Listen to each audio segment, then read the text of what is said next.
Breaking right now, Buckingham Palace is lying to you about the King's health. Now, this is a highly controversial topic. Some of you won't want to watch, and I completely understand that. If you do believe that our monarch has a total right to a cloak of secrecy over how bad his cancer is, over what stage his reign is at, I understand that. You do not have to be part of this conversation. But where I stand is that I do believe there needs to be transparency and honesty when it comes to the health of the head of state. Just like with the Pope in the Catholic Church, I believe his subjects have a right to know. So I'm going to get into this topic, exactly what I know and why we're having the conversation now. Then I'm going to bring in our Royal Mastermind Angela Levin. She may well disagree with me on this, and that is fine as well. We will have the debate. But this conversation has been sparked after the 105-year-old Captain Yava Abbas, who served in the 11th Sikh Regiment of the 14th Army, made King Charles and his wife, Queen Camilla, sob in public in a beautiful moment, an absolutely poignant, lovely moment on VJ Day last week. Watch. I make no apology for briefly going off the script to salute my brave king. The centenarian, a fellow cancer survivor, praising the King's presence despite his ongoing treatment. If it provides any comfort, of which I've been rid for the past 25 years. And I mean, how could you not watch that and not be in tears? It was a lovely moment. But Tom Sykes, who is European editor-at-large of The Daily Beast and also the writer behind the Royalist Substack, used that moment to go public on something which has been brewing for many weeks behind the scenes amongst the Royal Rota, the so-called official royal family reporters who cover the monarchy, the British monarchy, for the mainstream media. In a controversial Substack post, he wrote, "Camilla's weeps and the world wonders how sick is King Charles. The British public deserves at least a frank discussion about Charles's health and the succession. If the legacy media can't find the courage to provide it, we will." And you know the legacy media doesn't have the courage to provide that discussion. You know that. And you know that's why I have, for many months, in a very sensitive manner, cognizant of exactly what Charles is going through and the fact that this is deeply personal information. At the same time, I have covered the story because I do believe that the mainstream media are failing in this regard. You will remember my conversation, again, a sensitive conversation with Lady Colin Campbell, as we revealed that the King's diagnosis was incurable. Big news! Outspoken is now available as a podcast too. So please do subscribe wherever you get yours, Spotify, Apple Podcasts, and make sure you rate and review. I'll take 5 stars, if you may. The king is not in any position, health-wise, to add to any stress and burdens that he already has. I mean, his cancer is not curable, or certainly, let me rephrase that, for public consumption. It is not yet cured, and there is no great prognosis that it will ever be cured. So he is having to live with treatment. And he will live with cancer for the rest of his life. And of course, we hope it will be a long life.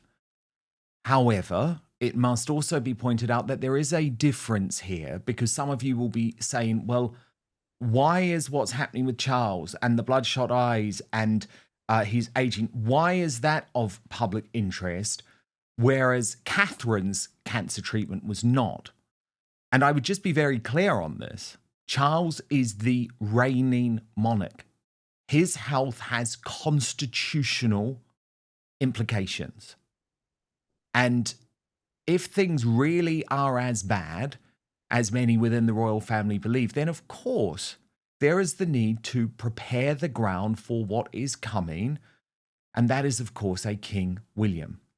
But I want to take you through Tom Sykes' reporting because it is a fascinating insight and it does provide real evidence as to why people like me, people like Lady Colin Campbell in this independent media space can report very differently to the people who work within the Royal Rota. I'm talking about people like Charlotte Griffiths and Rebecca English and Hannah Furness and people within the Royal Rota working for the big newspapers. Chris Shipp had Woke ITV. You know the types of people I'm talking about. So here's Tom Sykes reporting. It's very interesting. Queen Camilla's tearful reaction to a VJ Day veteran mentioning her husband's cancer earlier today left no doubt about the immense private pressure the King and Queen are under over his health. How ill is he? Should we be braced for bad news? According to my sources, the King's cancer is indeed a source of worry and concern to his loved ones and his aides. It's been tough and it is incurable, but there is overall optimism that the King could survive many years hence. The source of most encouragement to his friends is the fact that he himself has a remarkably positive attitude to the whole situation, believing in just getting on and doing the job he was born to do to the best of his ability. The palace has declined to say what kind of cancer he has. Every UK journalist you speak to will tell you he has bladder cancer, but I am told by reliable sources that is not accurate. And then here's the revelation about what's been going on behind the scenes with Tobin Andre, the King's communications secretary, who was also responsible for that peace summit meeting with Team Harry and Meghan. Tom Sykes explains 3 months ago, I was expelled from a palace WhatsApp group for journalists after a courtier took umbrage at my use of the term incurable to describe Charles's cancer. Of course, it is the King's press officer's right to deal with the media as they see fit. However, declining to engage with a well-regarded media outlet like the Daily Beast because you find a headline tasteless, their word, when the actual truth of what I wrote is not disputed, seems petty. I know that at least one other royal journalist has been told that I've been kicked out of the group. I initially thought this was just a way of trying to discredit me in connection with a particular story that journalist was working on. But I now think something more calculating was at play. I believe an example has been made of me in an attempt to bully and coerce the media into complying with the palace's absurd fantasy that King Charles is hearty, as opposed to facing incurable, do your worst, guys, cancer. At the risk of grandiosity, I think it would be remiss of me and a betrayal of my readers to yield to pressure from Buckingham Palace on this issue. I want to emphasise that my editors at the Daily Beast, especially the boss Joanna Coles, have done nothing but urge me to keep reporting on Charles's health as fully and frankly as possible. And I just want to explain my personal situation here because you should all know, and I've been very clear on this, that I have never been a member of the Royal Rota. And when I was executive editor of the Sun newspaper, a lot of people had a problem with that. The fact that I was breaking all of these major stories about the royal family, including Megxit, without being controlled by the palace. But I believe it is the only way to accurately report on the royal family. Now, it does mean that, of course, I'm not going to be sycophantic in my coverage. And of course, that means that I'm not part of these WhatsApp groups. I don't get the bulletins or the talking points. That's not what I do. And again, if you do want the talking points, if you do want to hear what the palace is saying, then you can go and watch Palace Confidential on the Daily Mail. There are other sources that give you that. But I have great sympathy here for what Tom Sykes is actually trying to do. And I hope you appreciate it. And I'm sure loyal Outspoken viewers know I do so with great sensitivity. Remember, I was the one, when Catherine was suffering from very bad cancer last year, I was the one to go on the Megyn Kelly show because Outspoken hadn't launched at that point and say, back off because she's incredibly sick and your speculation about her marriage is going to make you all look terrible and all have egg on your face. So that's the type of role that I will play. But I always believe that I have to tell you everything that I know within reason. Tom Sykes continued, "It was great to see the Telegraph refusing to be manipulated by the palace on this issue and going ahead running their story." This is in regards to Charles's funeral plans, which contained the compelling detail that Prince Harry and his wife Meghan Markle, the Duke and Duchess of Sussex, would be invited to the King's funeral. The Telegraph made clear that officials are actively planning the funeral as he battles cancer, something I also reported at the Daily Beast last year, reporting the palace to blow up my phone, calling my accurate story, quote, nonsense, and attempting to belittle my sources by saying I had got the name of the planned Operation London Bridge wrong when I hadn't. The palace's response to the Telegraph story wants to try and censor the media, sending this message to the WhatsApp group. While we won't be drawn on the details or accuracy of the claims, the bridge's plans are not yet finalised and there is no active planning underway outside the entirely routine business you will all be familiar takes place for all family members. Speculation about demise planning is deeply distasteful in normal circumstances, but downright offensive given that HMK is living with cancer, continuing with treatment, and doing extremely well on it, as you will all have seen from past weeks and months. This sort of article is therefore unconscionable, no matter how sensitively framed. It is also a breach of the clear understanding that in order for us to be able to assist media with operational planning, royal reporters do not write speculative pieces about bridges planning, whatever the source. Now, this has been a long-running battle between the palaces and the media. Again, I think it is of public interest, the fact that Charles is planning to invite and make Prince Harry and Meghan Markle the centre of his funeral plans. I do believe that is of public interest. And I know some people disagree with that, but I don't believe those plans should be taking place in secret without the public knowing, given we are talking about our head of state. Tom Sykes went on. Sadly, however, the British media has lost its balls. Instead of reporting properly on the preparations for the succession, it has allowed itself to be enlisted in an unconvincing game of palace make-believe. It's revealed as a charade, periodically, when exposed to the harsh light of our old friend reality. A weeping queen, a bloodshot eye. We know the king has cancer. We know his treatment is ongoing and expected to last a lifetime. We can see that he is losing weight. We know that Prince Harry, his own son, has said publicly and with obvious pain that he doesn't know how much longer his father has left. These are not vague hints, they are explicit indications that Charles's condition is serious. The king has demonstrated extraordinary bravery, but continuing to report on his health if he is troubled by nothing more than a mild cold is a disgrace to the proud traditions of the British press. What happened to interrogating power? Why suddenly so deferential, so willingly incurious? The answer is partly commercial. The British press had a great fear of being frozen out by the palace. Editors know that too much digging, too much honesty could cost them access. But the public is not stupid. They don't even need to read between the lines. They see the strain in Camilla's face, the increasing delegation of duties to Prince William, and the sudden emotional urgency behind Harry's attempts to reconcile with his family. The image of a resilient monarch bouncing back is comforting. The truth may be more painful, but the media is shirking its duty and not discussing it. The monarchy is a branch of the British government. The king is head of state. The role is hereditary. And I just want to paint what's going on in a historical context. Because if you were to follow the current line of the palace, that also means that journalists of their day should never have reported on Princess Margaret's secret engagement and what ended up being a very, very public constitutional battle over whether she could marry the love of her life. It also means that we should never have reported on the then king's relationship with a US divorcee, Wallace Simpson. And to bring this into the modern context, let's just go back to 2019, 2018. If I were to have followed the palace line, and remember, this was a palace line that was being put out and swallowed by everyone in the mainstream media other than myself. And that is a fact. That is a historical fact.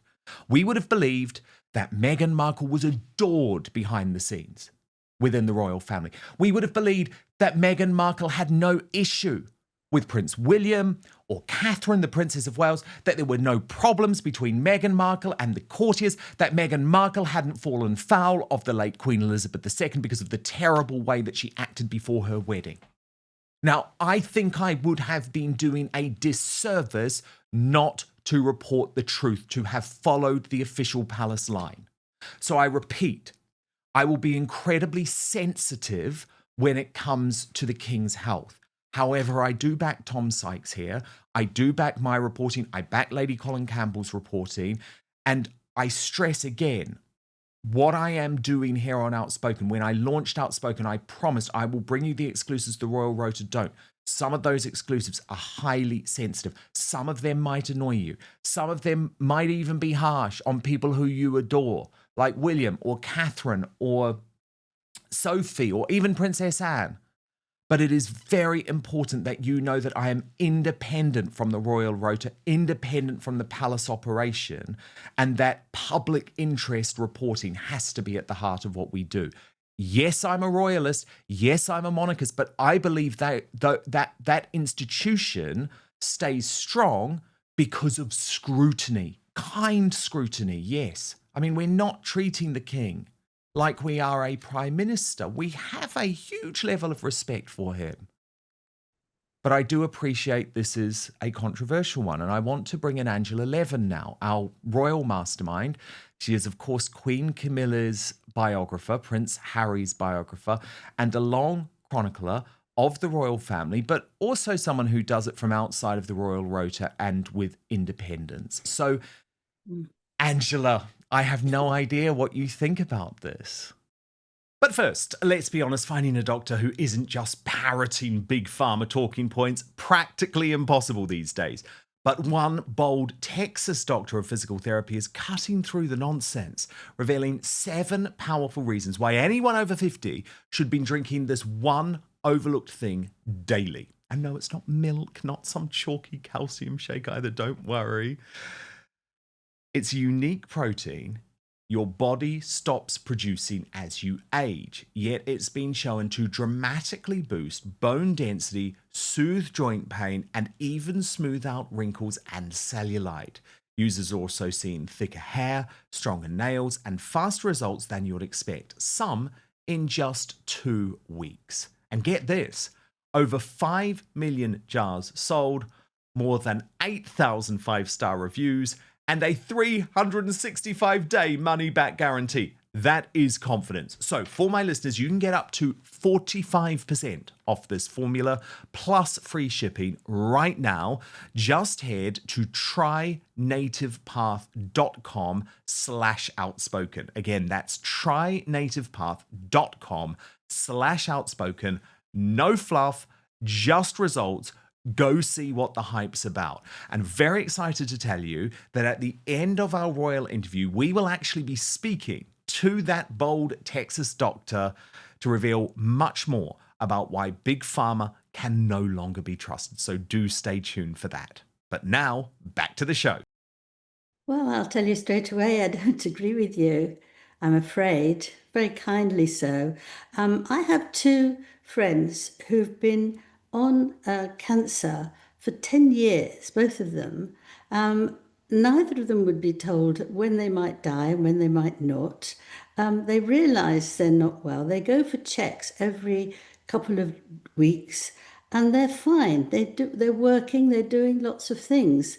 And I think we're in a different world when it comes to health and cancer. It can be dealt with in that way, that you just have to keep an eye on things and keep them going, and you can keep quite well. So I've seen that, much to my surprise, that they're still alive and still working hard and everything else like that. Secondly, I think it's very important important that we know what actually the person has, whoever they are, particularly the king. But we don't need the details. I think details are very important for individuals. And as there are millions of people waiting to attack him at any moment, I don't think he should release that. It's not necessary. What I look at is that he's still working, he's still funny, he still goes out every time he can, talks to people, asks them how they are, not telling them about himself. And I think that that's particularly amazing, really. Now, the reason why they both cried, if you'd got me there, I would have cried as well, Oh, even though, absolutely. thank goodness, don't have cancer. It's very moving. And I think Camilla would have cried a lot because her father was very involved with all the fighting. She loved him to bits and she misses him hugely. So she's a bit upset. So King Charles sees that. It upsets him because he knows about his father and grandfather. They'd been out working hard to save our country. And you feel very emotional. That man was very brave to say that he thought it was very brave of Charles to actually stand up like that and be with his wife, who he loves so much.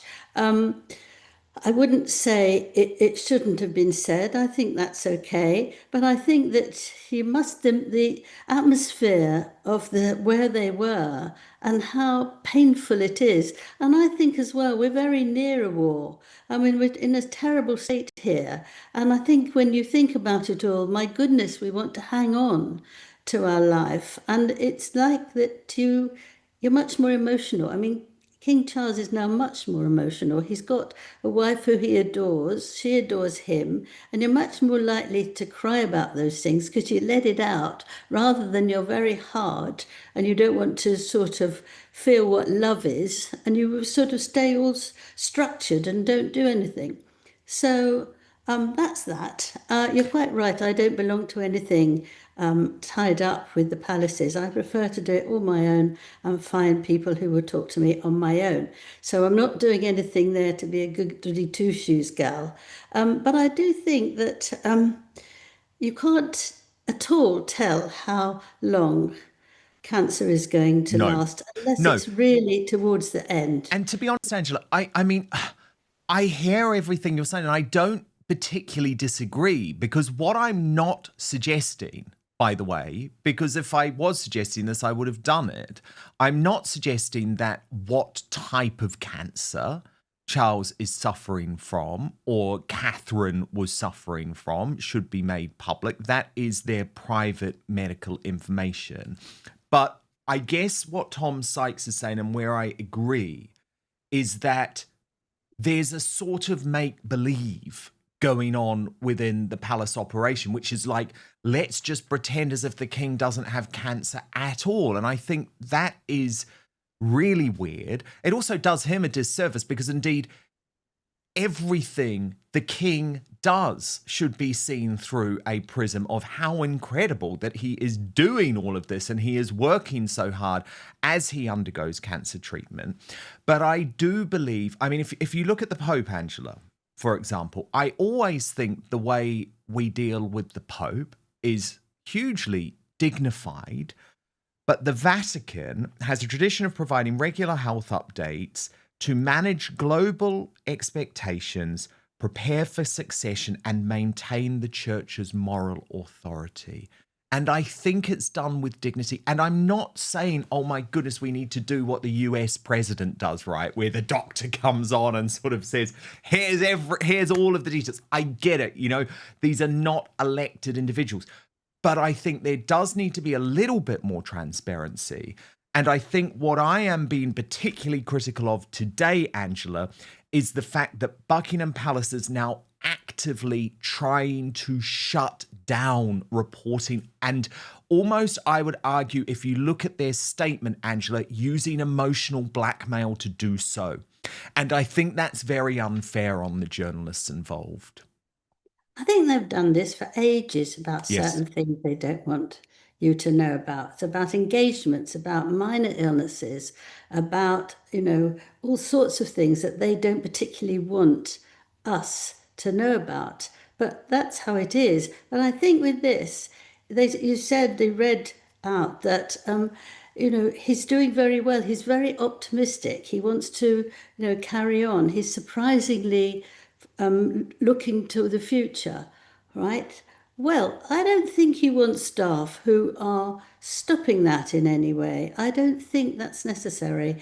We can always think about it, and we know that at 70, mid 70s, it's always dangerous and things can happen very quickly. But if he wants to be positive, he won't want staff going around trying to moan and groan. And I do think, I said before, there's so many people who are negative about him. And they just want to start, well, is it this type? Is it that type? Why has he got blood in his eyes? I haven't got a clue, but he does turn up for what it is. I just think that we need to be more positive than negative about a lot of things. And I think this is another one. And I don't mind how they do it with other people. This is our king. We want to look after him in our thoughts, and we just carry on. Yes, but Sorry. Angela, I get no. And I guess, look, I will clarify just once more, just to wrap on this. I know some people won't like this, and I totally appreciate that. And if they don't want to be here, I totally understand that. And I think they would also acknowledge that I do all of my reporting with great sensitivity. But it's just like how I will report on some of the growing concern about King Charles's links to Islam. And some people haven't liked that either.